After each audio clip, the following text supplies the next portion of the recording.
शहाजी राजावरती उलटा डाव ज्यावेळेला आदिलशहानं चालू केला त्यावेळेला त्यांनी निजामांची साथ घेतली. मग निजामाने शहाजी राजाला मदत केली. त्यावेळेला मग शहाजी राजाने सुद्धा निजामांचा मुलगा मुर्तुजा त्याचं नाव तो ह्या जीवदान किल्ल्यावर संरक्षण आणून ठेवला. पण काही कालाच्या ओघाने ही बातमी याला कळली आदिलशहाला. मग तो इथनं हलवला आणि संगमनेरजवळ पेमगिरी किल्ल्यावर ठेवला. शेवटी तो आदिलशहाने तो पकडला गेला. आणि त्यापुढे आदिलशहा तेवढं थांबला नाही. त्यांनी शहाजीराजांचे सासरे लखोजी जाधव आणि शहाजीराजे यांच्यात कसं वैर लावायचं. मग ते लखोजी जाधवांचा मुलगा दत्ताजी येतोय, त्या दिशेने लखोजी जाधवांचा मुलगा दत्ताजी येतो, त्या दिशेला शहाजीराजांचा मुलगा संभाजी पाठवला. संभाजी म्हणजे पहिला संभाजी, हा दुसरा शिवाजीचा संभाजी नाही. शहाजीराजांचा मुलगा संभाजी पाठवला आणि त्यांचं युद्ध झालं.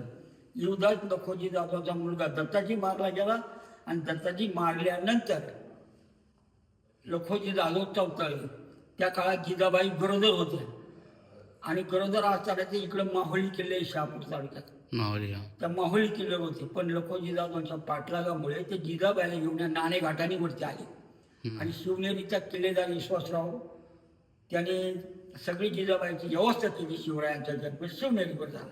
आता त्यांचं बालपण कसं झालं बारामामध्ये काही सांगायची आवश्यकता नाही, सगळा इतिहास आहे. पण आता मी तोटकं सांगतो ना सगळं.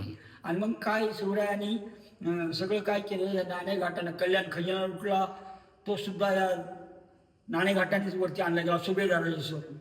आणि नंतर त्या पुढे शिवरायांनी इथं काही कर वसूल करून हे सगळं काम चालू केलं. पण त्यापुढे शिवरायांनी काय केलं की देवदाना असेल हाततर चांगवड शिवनेरी याच्यावरची कोठारच मोठाली. ही कोठारी धान्यानं भरायला सुरुवात केली. का जर आपल्याला पडल्या एक एक किल्ला वर्ष लढायची येईल म्हणून त्यांनी धान्याचं कोठारा भरायला सुरुवात केली. आणि मग काही कालांतराने शिवरायांनी धनाचा तुटवडा पडू नये, काय अडचण येऊ नये म्हणून त्यांनी सुरतेवर छापा टाकला.